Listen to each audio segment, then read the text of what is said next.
This is the calm after the storm. And my kids are the noisiest kids in the campground. Wow, noisy. Wow, Matt got some pancake batter on the top of him. Away from the RVs, I'm gonna see if Grayson can catch the ball. Who are you?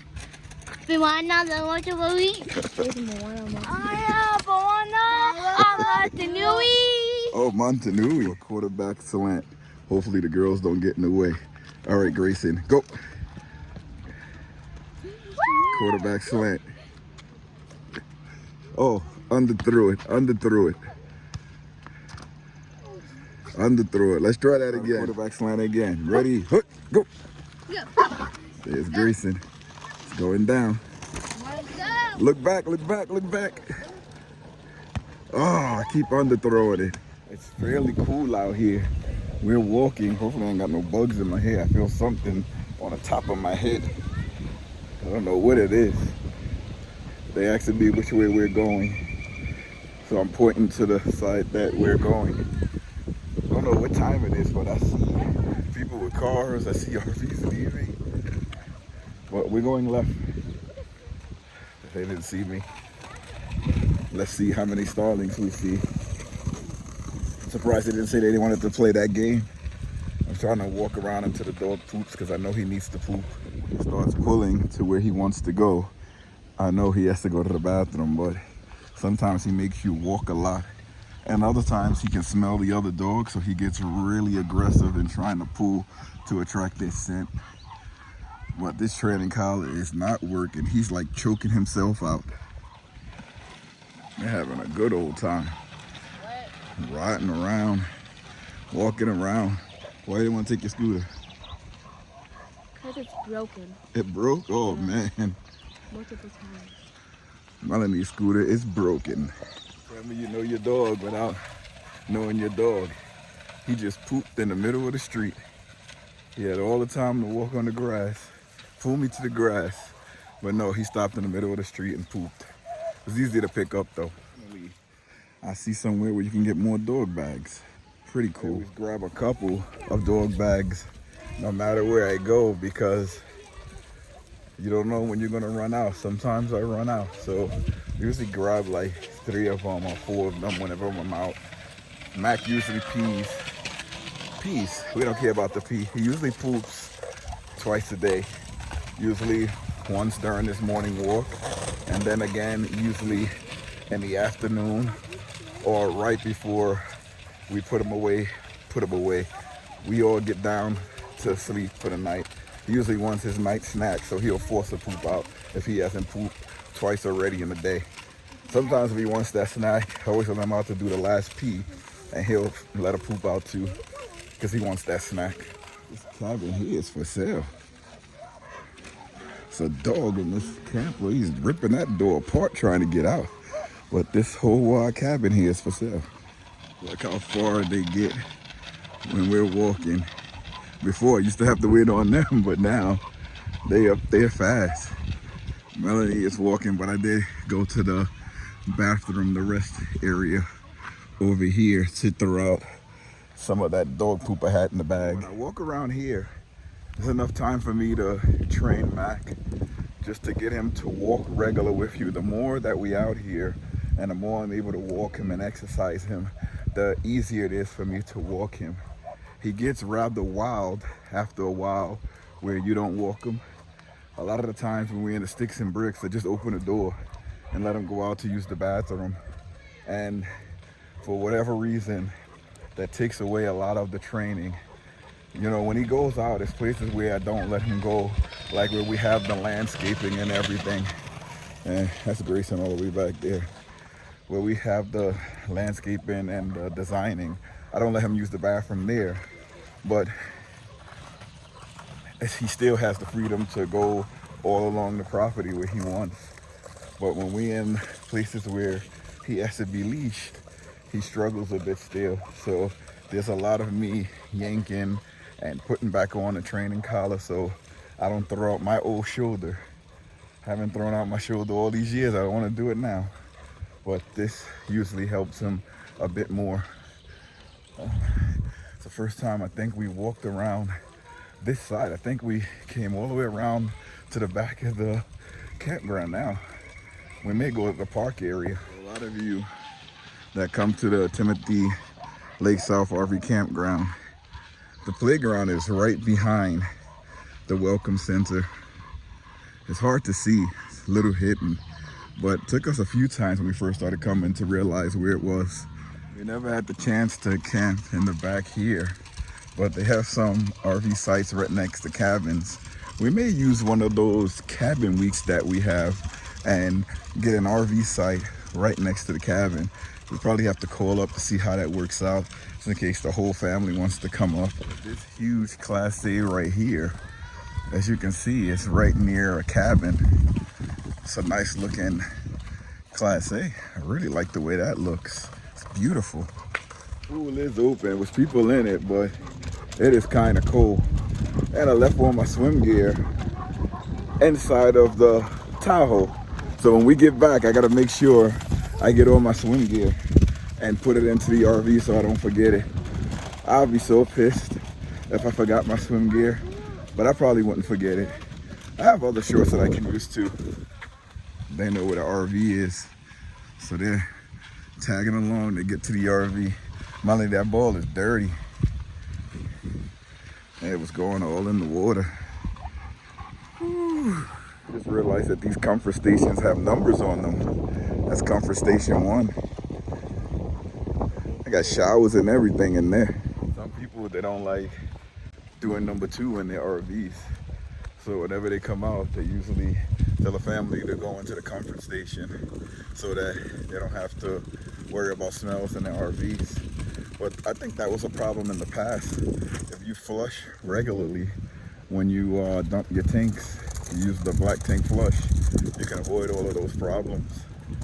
But you have to flush regularly. I think if that stuff is sitting in there for weeks on end and you're boondocking, I think those smells kind of linger no matter what you do. So the more frequently you flush that tank, the better off it'll be. Pretty cool. Look at the front of that thing there. We usually camp on the top of those hills. But there's no more assigned sites. I mean, when it's no assigned sites, that's where we usually park, but because of the assigned sites, we're over here. The kids don't know where the camper is, so they go straight to the camper. One of them already dropped the bike. Now they're away in an empty site playing football or playing catch till we go out again. Dump these tanks. And one thing that I regret not doing is getting all of the plumbing out yesterday, but it was raining, so wasn't gonna do that.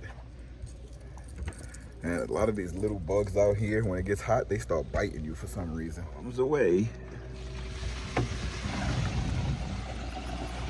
And this is how we keep the tanks flush. I gotta fix that, because look at that, it's a little uppity up right there. Let me fix that. Fix that so it's a nice angle coming out. And I close this about 5 times and let that fold back up. I like to check these, because they say that's a non-kink hose, but that thing be kinking up. And do that about 5 times, fill it up, flush it out, fill it up, flush it out. That gets all of the sediment and everything out of there. Look at these two playing catch. I like seeing them getting along, brothers and sisters. A lot of times they fight for things. I love when I see them sharing. Makes for a better experience when they learn to share. And this one loves sports, football, basketball, everything. Doing this, you get to learn your rig, where you can see when you're filling up your tank. I usually just let it go for like 4 to 5 minutes, and then after 4 or 5 minutes, I'll dump it. So it usually takes me like 15 minutes, at most 20 minutes, to dump the tank satisfactorily, whatever word you want to use. If we're going on a long drive, I'll do it a little bit more. I'll spend more time on it to make sure that it's absolutely empty, just in case we're going to spend a few days on the road. But if we stay in the same campground and I'm going to do it again before we leave, I may do it like 2 or 3 times. So as soon as I see this clear, I know that there's nothing left in there, but I do it a couple of times. Every time you first flush it out, you may see something, and then after that, just maybe you see clear water. Once you see clear water, I know it's good. Do the same thing with our gray tank. For the first night, we usually leave it closed, and then afterwards I'll leave it open so it doesn't flush up. And right before we leave, like that morning, we all take our showers or whatever, washing dishes, so we'll close the gray tank and let it fill up so that we can flush out the hose. We are here enjoying the fresh air and watching TV. We don't get to do this much, but when we do, we're gonna relax, right? Without none of the chairs or anything, we're using the camp bench over here. It's nice enough. We have a nice fifth wheel right behind us to block the wind. This thing is huge too. If you're wondering about our site, it's kind of level, but not. I'm up on 2 of these blocks just to keep the wheels from being off the ground. So we're over here watching Shiloh and Bros. That's what it's called? Shiloh and Bros. That's what that one is called. They still over there. They don't care about the weather. They just running around. Let's see if the forecast changed because the sky looks rather suspicious. So I wonder if it's going to rain again because it's kind of dark out here. Look up at the sky. It's all cloudy. Starlink still works good, but still very, very cloudy.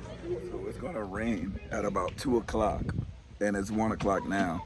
So that explains why we have the weather looking like that, the clouds and everything. I was wondering what was going on, because I'm like, why is the clouds so much? But after tomorrow, it looks like the weather is gonna heat up a lot. So the more you go south and west, the warmer it's gonna get. So I'm like, oh my God, we're gonna be hot. I mean, we have the 2 ACs inside, but it's still gonna be rather warm going into the West Coast. It's fine, we'll be okay. Yeah, Melody's happy to go to the West Coast. We're all happy to go to the West Coast. I bet they can stay over there all day playing football. They want to play basketball, so after the rain stops, we probably go over and play some basketball in the court that they have here. It's just a hoop inside of the parking lot, but you can still have fun playing basketball there.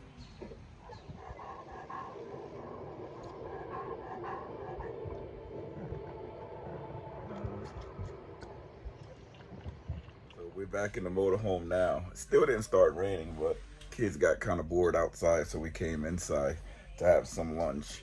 We're gonna try to get back out there a little bit later, but as for now, we're gonna be chilling inside of the motorhome and watching some television and get some little lunch on. So we're mellowed out. The kids have all their television down there, and they're eating their, what y'all got? Mac and cheese. Little mac and cheese.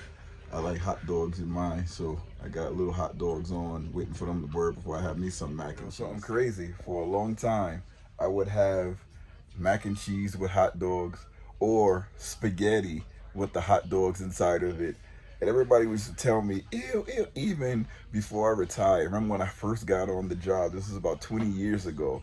And I remember when I used to bring spaghettis with hot dogs in it, and people used to say, what you have in that spaghetti? I said, hot dogs. They used to look at me like I was so disgusting, and they would say, oh, that's not meant to go in there. You can't substitute that with the hot dogs for meat. And I'm like, what are you talking about, dude? Like, I grew up on this. And then, long and behold, if you go to the supermarket now, what is in these cans of spaghetti? Chef Boyardee, all of those canned spaghettis, you have hot dogs inside. The same thing with the mac and cheese, hot dogs inside.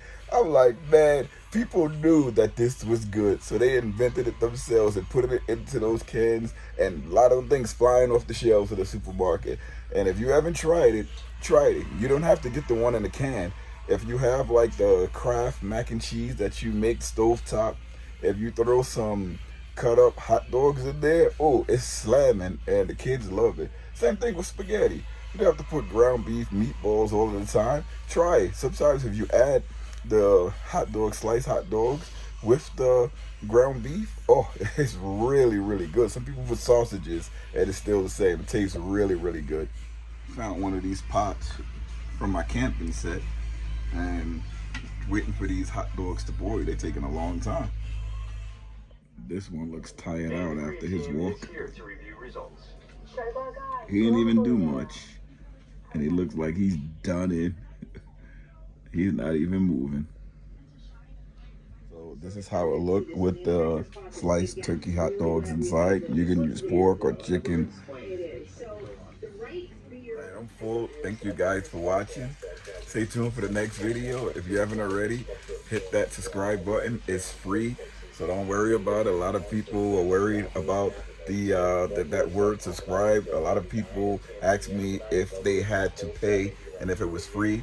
The subscription's always free for YouTube. Now memberships, that's something different, where you're paying to become a member of the channel, but to subscribe is totally free. So if you are subscribed, hit the notification bell so you can see some of the other adventures that we do. And we run around with the whole family, so if you love family camping and adventure, check into our channel, especially now that I'm retired and the kids are going to be on their summer vacations. We're going to be all over the place.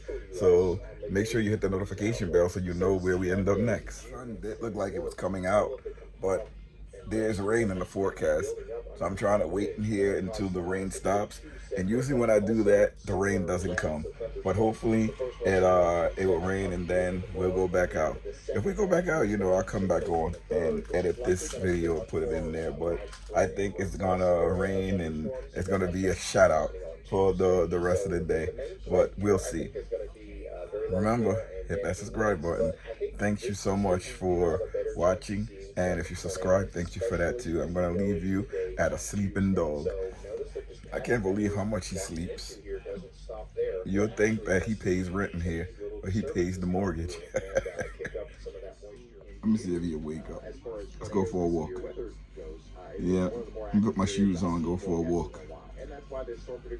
Get the leash for the dog. Are you even alive? I saw it move a little bit. Oh yeah, he is alive. He ain't gonna let me get too far. Hey, people couldn't say bye without letting you see little Mac. Look like you weren't even sleeping. You just woke up. You don't even look tired. Or you just hit a reset button or something. See you later, everybody.